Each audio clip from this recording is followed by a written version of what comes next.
আমরা 4, এই বেশ। 3 বোন 1 ভাই। বাবার মৃত্যুর পরে বাবার ওসিয়ত অনুযায়ী আমরা সবাই সম্পত্তি বুঝে পেয়েছি।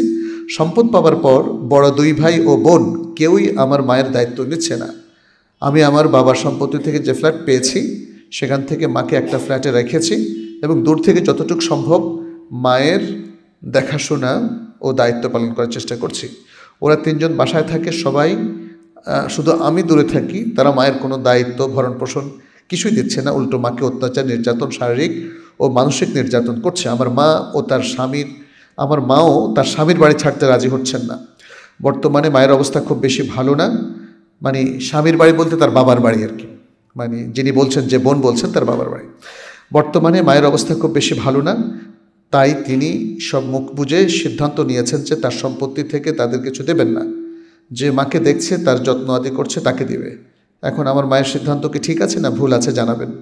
আরও একটি কথা, আমার বড় ভাই মায়ের চরিত্র নিয়ে কথা বলেছে, তাই মায়ের সিদ্ধান্ত নিতে বাধ্য হয়েছেন। মা বলেছেন যে আমাকে সম্পত্তি অর্ধেক দিবে, বাকিটা আল্লাহ রাস্তায় দান করবে। এতে কোনো সমস্যা আছে কিনা জানতে চেয়েছেন আমার মা। তার পক্ষ থেকে আমি লিখলাম, উত্তর পেলে অনেক উপকৃত হব। কোনো সন্তান যদি উল্টাপাল্টা করে, সেই সন্তানকে ত্যায্যপুত্র করা যাবে না এবং সেই সন্তানের জন্য আল্লাহ তাআলা যেই সম্পত্তি, যে মিরাস অ্যালোকেট করেছেন, সেটা থেকে তাকে মাহরুম করা যাবে না। ইন্টারনাল যে সমস্যাটা হচ্ছে, এর জন্য কাউন্সেলিং দরকার, আসলে ফ্যামিলি কাউন্সেলিং। এগুলো আমাদের সমাজে নাই। এই যে প্রবলেমটা তো একদিনে হয় নাই, এত ভয়াবহ পরিস্থিতিতে একদিনে পৌঁছে নাই, কিন্তু অন্য আত্মীয় স্বজনরা কি দায়িত্ব পালন করেছে? বা এই মা, তিনি তো সবার মুরব্বী, তিনি নিজে সবাইকে নিয়ে বসতে পারতেন, বোঝাতে পারতেন। বুঝলাম, তারপরেও ছেলেদের মধ্যে অনেক সময় দুর্বৃত্তপনা হয়, কেউ বকে যায়, নষ্ট হয় ইত্যাদি। যেটাই হোক না কেন, এখানে বাবার সম্পত্তি বোঝাই যাচ্ছে মায়ের কিছু নাই। তাহলে বাবার মৃত্যুর পরে সম্পত্তি তখনই ভাগ হয়ে গিয়েছে এবং তখনই ভাগ করে দেওয়া দরকার। এই যে দীর্ঘদিন রেখে দেওয়া, এটা ঠিক না। মা তো এখানে 6 ভাগের 1 ভাগ পাওয়ার কথা, তাই না?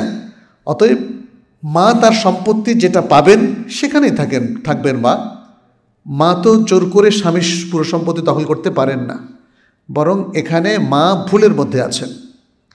যদিও বাহ্যিকভাবে আমাদের আবেগটা কিন্তু মায়ের পক্ষে চলে যাচ্ছে। উনি যেভাবে প্রশ্ন করেছেন যে মাকে তারা দেখাশোনা করছে না, এসেই।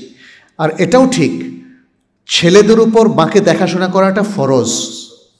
ছেলেদের উপর, মানে এখানে দেখেন মাল্টিপল সমস্যা, এই জন্য মাল্টিপল কথা বলতে হচ্ছে আমাকে। ছেলেদের উপর মাকে দেখাশোনা করা ফরজ। মাকে দেখাশোনা করা কোনো সন্তানের করুণা নয়। মেয়েদের জন্য এটা ওইভাবে ফরজ না, তবে সাধ্য অনুযায়ী তাদেরকেও করতে হবে, কারণ তারা অন্য সংসারে চলে যাচ্ছে।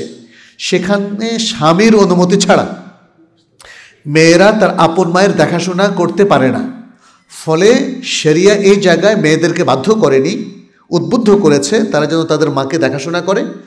আর সন্তানকে, ছেলে সন্তানকে বাধ্য করেছে সে তার স্ত্রীর খোরপোশ দেওয়াটা যেমন ফরজ, তার নাবালক সন্তানদেরকে দেখা যেমন ফরজ, বরং তার চেয়ে একটু বেশিই ফরজ হচ্ছে মা এবং বাবাকে দেখাশোনা করা।